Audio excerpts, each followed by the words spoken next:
ஸ்ரீமாத்ரே லலிதாய நமஹ. அனைவருக்கும் நமஸ்காரம். டிவைன் ஸ்பிரிச்சுவல் சேனலுக்கு அனைவரும் வரவேற்கிறோம். போன பதவியிலே இந்த சந்திர கிரகணத்தை பற்றின பரிகாரங்களை சொல்வதாக இருந்து அதை பற்றின ஒரு பரிகாரங்கள், அதை பற்றி தெளிவான விஷயங்களை தான் இந்த பதிவில் பார்க்க போகிறோம். இந்த பரிகாரத்துக்கு முக்கியமாக நமக்கு ஒரு 4 பொருள் தேவை. முதலாவதாக தர்பை, 2வது பஞ்சகவ்யம், 3வது திருமஞ்சனம், 4வது கடல் தீர்த்தம். இந்த கடல் தீர்த்தங்கிறது யாருக்கெல்லாம் கிடைக்கிறதோ அவங்க அதை பயன்படுத்திக்கலாம். இந்த கடல் சார்ந்து இருக்கக்கூடிய அன்பர்கள் அவங்களுக்கு இந்த கடல் தீர்த்தம் தேவைப்படாது. நம்ம முதலாவதாக இந்த தர்பை புல்லு மூலமா நாம பரிகாரம் பண்ண போறோம். இந்த பரிகாரம் பண்றதுக்கு முன்னாடி, கிரகணம் ஆரம்பிக்கிறதுக்கு முன்னாடி ஒரு சில விஷயங்களை நம்ம கடைபிடிக்க வேண்டியது இருக்கு. அது என்னன்னா, முதலில் உணவு.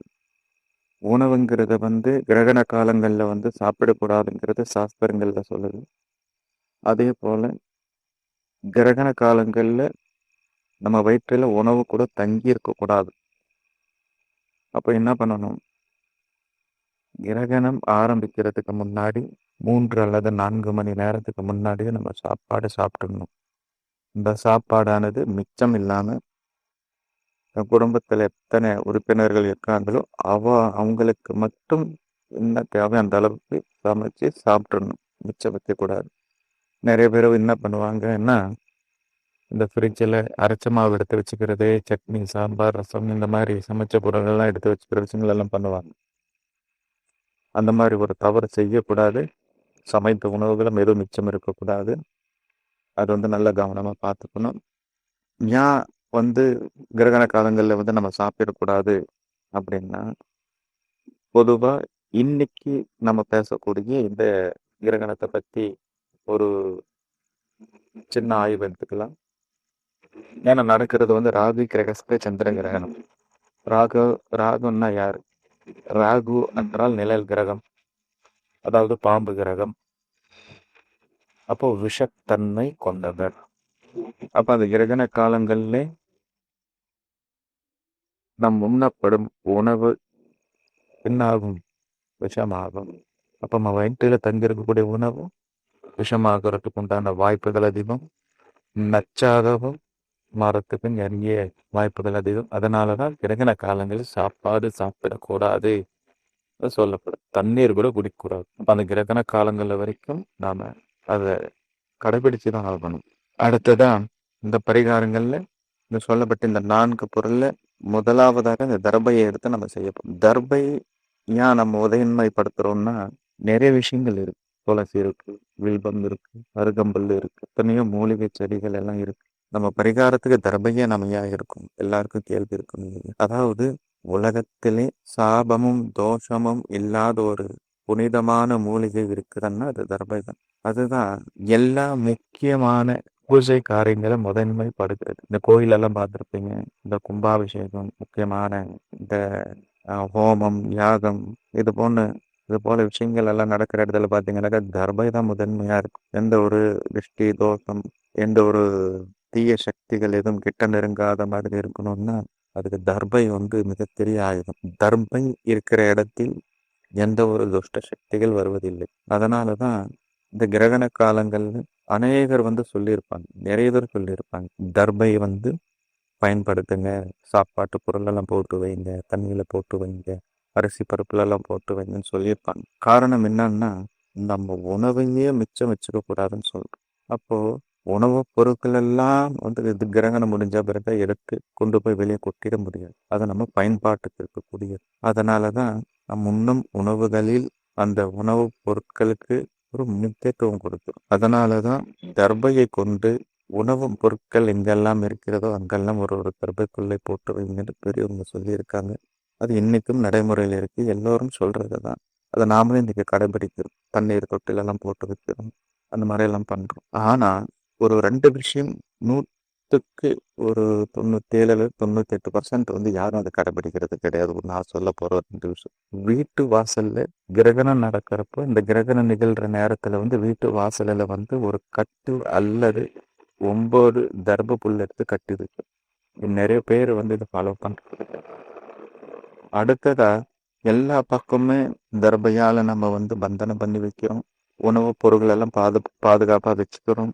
குடிக்கிற தண்ணி, நம்ம யூஸ் பண்ற கண்ணீர் தொட்டி எல்லாத்துலயும் தர்பையை போட்டு நம்ம சேஃப்டியா வச்சு, அப்ப நமக்கு எப்படி சேஃப்டி பண்ணிக்கிறது நிறைய பேர் யோசிக்கும். அதுக்கு என்ன பண்ணணும்னா, அதுல இருந்து ஒரு 2 தர்பையை எடுத்து நல்லா மடிச்சு மோந்திர மாதிரி மோதிர விரல்ல மாட்டிக்கலாம். இல்லைனாக்கா அது ஒரு வளையல் மாதிரி நல்லா வளைச்சு கட்டி நம்ம கை மணிக்கட்டில கட்டிக்கலாம். கண்டிப்பா வீட்டுல வந்து குழந்தைகள் இருந்தாலும் இல்ல வயசானவர்கள் இருந்தாலும் இந்த முறையை கண்டிப்பா பயன்படுத்தணும். ஏன்னா அவங்களுக்கு வந்து இந்த உடல் சம்பந்தப்பட்ட எந்த ஒரு பாதிப்புகள் வரக்கூடாது என்பதற்காக தான் நம்ம இந்த முறையை சொல்றோம். மணிக்கட்டு இல்ல நம்ம மோதிர விரல்ல இந்த தடவை கட்டி விடுங்க சொல்றோம். 2வதாக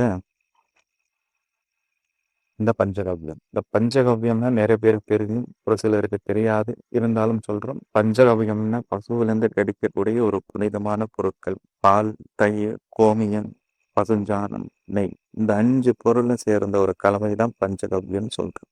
ஒரு குடும்பத்துல ஒரு 4 பேர் இருக்காங்கன்னா அந்த 4 பேருக்கு தேவையான அளவு எவ்வளவு தேவைப்படும் பஞ்சகவ்யம் என்றால் 1 லிட்டர் அளவுக்கு தேவைப்படும். அப்போ 1 லிட்டர் அளவுக்கு நம்ம பஞ்சகவ்யம் ரெடி பண்ணணும்னா 1/2 லிட்டர் பால், 1/2 லிட்டர் கோமியம், ஒரு 30 கிராம் அளவுக்கு தயிர், ஒரு நெல்லிக்காய் அளவுக்கு வந்து சாணம், ஒரு 2 இல்லைன்னா 3 ஸ்பூன் வந்து நெய்.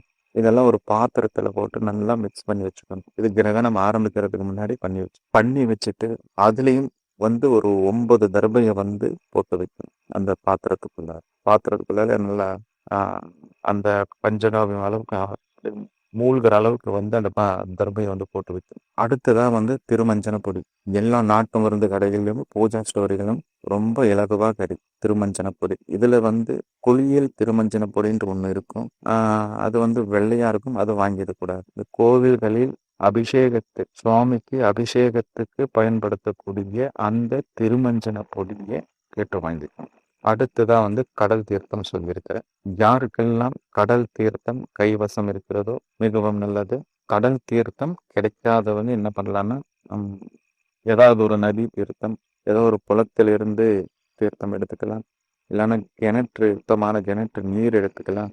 இல்லைன்னா ஏதோ ஒரு கோயில்ல இருக்கக்கூடிய குளத்தோட நீர் எடுத்துக்கலாம். கடல் சார்ந்து இருக்கக்கூடிய அன்பர்களுக்கு வந்து இது பொருந்தாது. இந்த கடல் தீர்த்தம் அவங்க வந்து நேரடியாகவே போயிட்டு கடல்லே வந்து அதை சரி பண்ணிக்கக்கூடிய விஷயம் கடைசியில சொல்றேன். இந்த பொருள் எல்லாம் ரெடி பண்ணிக்கணும். கிரகணம் ஆரம்பிக்கிறதுக்கு முன்னதாகவே என்ன பண்ணணும்னா குளிச்சிடணும். குளிச்சுட்டு கிரகணம் முடிகிற வரைக்கும் தூங்கக்கூடாது, வெளியே போகக்கூடாது.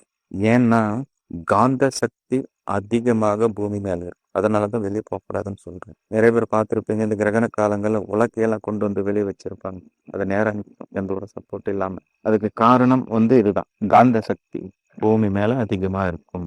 அப்போ நமக்குன்ற ஒரு பாதுகாப்பு விஷயங்களை வீட்டை சுத்தி நம்ம பண்ணிட்டு அந்த பாதுகாப்பு வலயத்துக்குள்ள இருந்து நம்ம வெளியே வரக்கூடாது. ஏன்னா வெளியே வந்து தர்பை கட்டி இருக்கிறோம், உள்ள எல்லாம் தர்பை இருக்கு. அதனால வெளியே போகக்கூடாது. அப்ப அந்த தர்பை வந்து அந்த காந்த சக்தியை வந்து கண்ட்ரோல்டு. அதையும் மீறி நம்ம வெளியே போனோம்னாக்கா என்ன ஆகும்னா மனநிலை பாதித்துக்கணும். மனம் சார்ந்த பிரச்சனைகள் அதிகமா வரும். அதனாலதான் வெளியே போகக்கூடாதுன்னு சொல்றோம். நாம தூங்காம இருக்கலாம். அதே போல நம்ம வீட்டுல யாரோ வயசானவங்க குழந்தைங்க நம்ம தூங்கிதான் ஆகணும். அப்போ அவங்களுக்கு என்ன பண்ணணும்னா அவங்க படுக்கிற இடத்துல 9 தர்ப புல்லுகள் போட்டுட்டு அவங்க அதை மேல படுத்துக்கலாம். இது வந்து கிரகணம் ஆரம்பிக்கிறதுக்கு முன்னாடி நம்ம பார்க்க வேண்டிய விஷயங்கள்.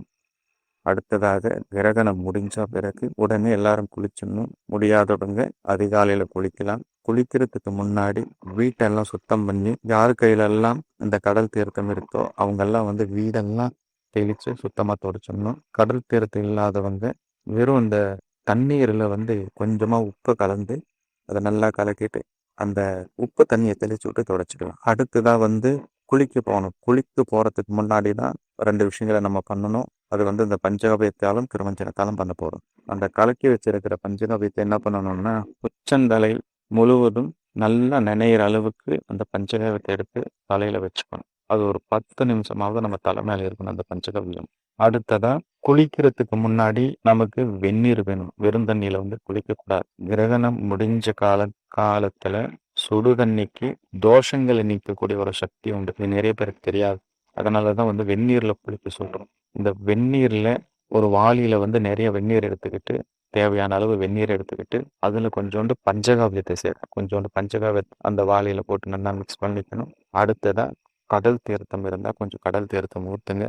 இல்லைன்னா வேற ஏதாவது ஒரு பக்கம் நதி தீர்த்தம், இந்த கோயில் குளம் தீர்த்தம், இதெல்லாம் உங்களால முடிஞ்ச எடுத்துட்டு வந்திருக்கீங்களோ அந்த தீர்த்தத்தை கொஞ்சம் கொஞ்சம் அந்த வாளியில் ஊற்றணும். அடுத்ததா குளிக்கிறதுக்கு யாரும் சோப்பு ஷாம்பு இதுக்கு வந்து பயன்படுத்தக்கூடாது. அப்படியே சோப்பு ஷாம்பு பயன்படுத்தணும்னா அது ஒரு விளக்கம் சொல்றேன், அதுபடி செஞ்சுக்கலாம். இந்த திருமஞ்சன பொடியை ஒரு ஒரு 2 அல்லது 3 ஜக்க தண்ணி எடுத்து உடம்பெல்லாம் நினைச்சிட்ட பிறகு இந்த திருமஞ்சன பொடி எடுத்து உச்சந்தலையிலிருந்து பாதம் வரைக்கும் எல்லா பக்கமும் நல்லா தேய்ச்சி இந்த வெந்நீர்ல குளிச்சு முடிச்ச பிறகு அந்த மிச்சம் இருக்கிற அந்த வாளியில ஏதாவது தண்ணி உங்களுக்கு அது மிச்சம் இருக்குன்னா அதுல நீங்க வந்து சோப்பு ஷாம்பு போட்டு அதுக்கப்புறம் அந்த வாளி தண்ணியில நீங்க குளிச்சு, இதுதான் வந்து பரிகாரம். அடுத்ததா குளிச்சு முடிச்சுட்டு வீட்டுல சாமி ரூம்ல ஏதாவது தெய்வம் போட்டு சாமியெல்லாம் கும்பிடு. கோவில் போற பழக்கம் இருந்தா ஏன்னா கட்டாயமா கோயிலுக்கு போகணும். கோயில் போற பழக்கம் இருக்கிறவங்க என்ன பண்ணணும்னா நவக்கிரகங்களுக்கு 9 தீபம் ஏற்றலாம். 9 தீபம் நல்ல நிலையத்தலாம், நெய்யில் ஏற்றலாம், எலுப்பை நிலை ஏற்றலாம், தேங்காய் எண்ணெயில் கூட ஏற்றலாம். எது சௌகரியப்படுதோ எது கிடைக்குதோ அதை எடுத்துட்டு போய் நீங்க 9 தீபம் போட்டு நவகிரகத்தை 27 முறை சுத்தி வந்து நவகிரகங்களுக்கு நமஸ்காரம் பண்ணிக்கிட்டு நீங்க திருப்பி வீட்டுக்கு வந்துடலாம். இது வந்து ஒரு சிம்பிளான மெத்தட். நிறைய பேர் வந்து இந்த கிரகண காலங்கள்ல பரிகாரம் பண்றதுக்கு நிறைய விஷயங்கள் சொல்லியிருப்பாங்க. சில பேரெல்லாம் வந்து என்னென்ன ராசி நட்சத்திரக்காரங்கள்லாம் வந்து இந்த மாதிரி பரிகாரம் பண்ணணும், இந்த ஹோமம் பண்ணணும், நிறைய விஷயங்கள் சொல்லியிருப்பாங்க. எல்லாம் சரிதான். இது வந்து சித்தர்கள் வந்து மிக எளிமையாக நம்மளை வந்து இந்த தோஷங்கள் திருஷ்டியிலிருந்தும் நம்ம வந்து தற்காத்துக்கிறதுக்காகவும் இந்த தோஷங்கள் எல்லாம் நம்ம வீட்டை நீக்கிக்கிறதுக்காகவும் ரொம்ப எளிமையாக சொல்லப்பட்ட விஷயங்கள். இதெல்லாம் வந்து ஒவ்வொரு கிரகண காலங்களும் நாங்க பயன்படுத்துற முறைதான். என் குருமார்கள் சொல்லிக் கொடுத்தது இதுதான். அதுதான் வந்து இந்த பதிவுல உங்களுக்கு நான் சொல்லிட்டேன். அடுத்ததான் வந்து இந்த அதை சார்ந்து இருக்கக்கூடிய அன்பர்களுக்கு ஒரு விஷயம் சொல்லியிருந்தா அவங்களுக்கு வந்து எந்த தீர்த்தம் தேவையில்லைன்னு. கடலை பற்றி ஒரு விஷயத்த பார்ப்போம். யாரெல்லாம் வருடத்திற்கு ஒரு முறை அல்லது இருமுறை கடல் சார்ந்த பகுதிக்கு போயிட்டு கடலில் போய் ஸ்நானம் செய்கிறாங்களோ அவங்களுக்கு எப்பேற்பட்ட தோஷங்கள் இருந்தாலும் நிவர்த்தி ஆகிவிடுமா. அது எப்பேற்பட்ட செய்தன பிரச்சனையா இருந்தாலும் சரி, அவங்களுக்கு ஆத்ம பிரச்சனையா இருந்தாலும் சரி, இந்த பில்கி சூனி பிரச்சனையா இருந்தாலும் சரி, ரோக அதாவது உடம்புல ஏதாவது வந்து நோய்வாய்ப்பட்டு இருந்தாலும் சரி, அதுக்கெல்லாம் ஒரு அற்புதமான ஒரு அருமருந்து தான் இந்த கடல். பொதுவாகவே கடல் நீர் வந்து முக்கியமான கோவில் விசேஷங்கள், கும்பாபிஷேகங்கள் இது போன்ற விஷயத்துக்கெல்லாம் வந்து கடல் தீர்த்தத்தை அதிகமா பயன்படுத்துவாங்க. ஏன்னா கடல் அந்த தீர்த்தத்துக்குன்னு ஒரு தனி சக்தி இருக்கு. நம்ம மேல ஒரு 2 துளி பட்டாலுமே அது எப்பேற்பட்ட தோஷமா இருந்தாலும் போயிடுமாமா. கடல் சார்ந்து இருக்கக்கூடிய அன்பர்கள் மாதம் ஒரு முறை கடல்ல போயிட்டு அவங்க ஸ்நானம் பண்ணிட்டாங்கன்னு அவங்க கிட்ட தெய்வ சக்தி வந்து அந்த அளவுக்கு வந்து குடிக்கொள்ளும் சாஸ்திரங்கள் செய்யும். அதுதான் வந்து இந்த கிரகண காலத்துல நீங்க செய்யக்கூடாது. பெருசாலாம் ஒண்ணு கிடையாது. நேரா போறீங்க, கடல்ல போயிட்டு ஸ்நானம் பண்றீங்க, 36 முழுகு போடணும், அவ்வளவுதான். இந்த 36 முழுகு போட்டுட்டு சூரிய நமஸ்காரம் பண்ணிக்கிட்டு நேரா போய் ஏதோ கோயில போயிட்டு சுவாமி தரிசனம் பண்ணி நீங்க உங்க வீட்டுக்கு போய்க்கலாம். இவர் எந்த பரிகாரமும் கிடையாது. இந்த பதிவில் நான் சொல்லப்பட்டிருக்கிற இந்த பரிகாரங்கள் ஏதாவது ஒரு சந்தேகம் இருந்தால் கமெண்ட் பாக்ஸில் கேளுங்க, அது விளக்கமா சொல்லித்தரேன்.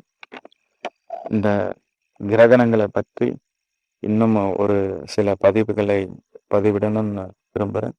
அதுக்குண்டான ஆயத்த பணிகளில் இருக்கிறோம். நிறைய பேருக்கு வந்து கிரகண காலங்களில் செய்ய வேண்டிய விஷயங்கள் நிறைய பேருக்கு தெரியாது. கிரகண காலங்களில் என்ன செய்யணுங்கிறதும் சில பேருக்கு தெரியாது. தவிர்க்கப்பட வேண்டிய விஷயங்களும் இன்னும் முழுமையா தெரியாது. நிறைய நிகழும் பார்க்குறோம் யூடியூப்ல, நிறைய குருமார்கள் வந்து நிறைய ஆன்மீகவாதிகள் வந்து நிறைய விஷயங்கள் இந்த கிரகணத்துக்கு பரிகாரமா சொல்றாங்க. ஆனா வந்து ஒரு ஒரு ரிஸ்க் இல்லாம ரொம்ப ஈஸியா தன்னைத்தானே ஒரு பரிகாரம் செஞ்சு அதை நிவர்த்தி பண்ணிக்கிறதுக்கு உண்டான வழியை நிறைய பேர் சொல்ல மாட்டேங்கிறாங்க.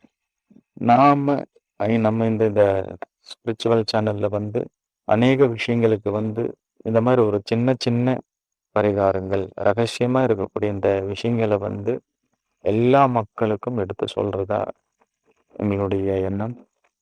அதனால் அன்பர்கள் அனைவரும் தொடர்ந்து நம்ம சேனலோடு இணைந்திருங்கள். அநேக நல்ல விஷயங்களோடு சந்திப்போம். சிவாய நமः.